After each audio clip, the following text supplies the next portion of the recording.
నీళ్లు అనేటివి చాలా సున్నితమైన విషయం. అందుకే నేను ముందు నాయకుల మాదిరి కాకుండా నేను ఎక్కువ శ్రద్ధ పెడుతున్నా.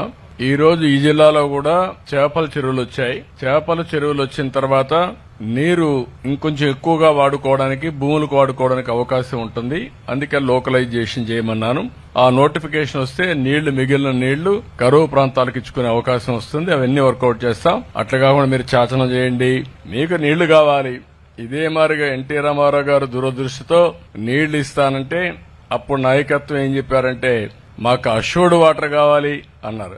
ఎన్టీఆర్ ఒకటే చెప్పాడు, నీకు నీళ్లు కావాలా నీళ్లు ఇస్తా, అంతేగాని చట్టాలు లేకపోతే లేనిపోనే మాట్లాడద్దని చెప్పారు. నాయకులు మాట్లాడారు తప్ప నీళ్లు ఇచ్చిన నాయకుడు ఎన్టీ రామారావు గారు. అది వ్యత్యాసం వాళ్లకు మనకు. అందరికి నీళ్లు వచ్చే మార్గం చూస్తున్నా, ఎవ్వరికి ఇబ్బంది రాకుండా నీళ్లు తెచ్చే మార్గం మీరు గుర్తుపెట్టుకోవాల్సిందంటే పట్టిసీమ ఎంతమంది అపోజ్ చేసినా పట్టిసీమ పూర్తి చేశాం. 100 టీఎంసీ నీళ్లు శ్రీశైలంలో పొదుపు చేశాం.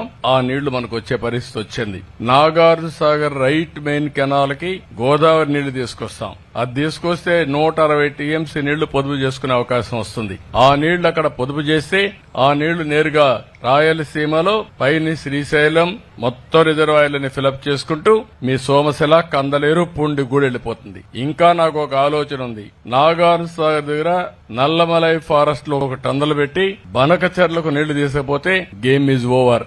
ఎందుకంటే కొన్ని వేల టీఎంసీ నీళ్లు గోదావరిని సముద్రం లేకపోతున్నాయి. ఆ నీళ్లు కొద్దిగా తెచ్చుకోగలిగితే మనకు కరువు ఉండదు.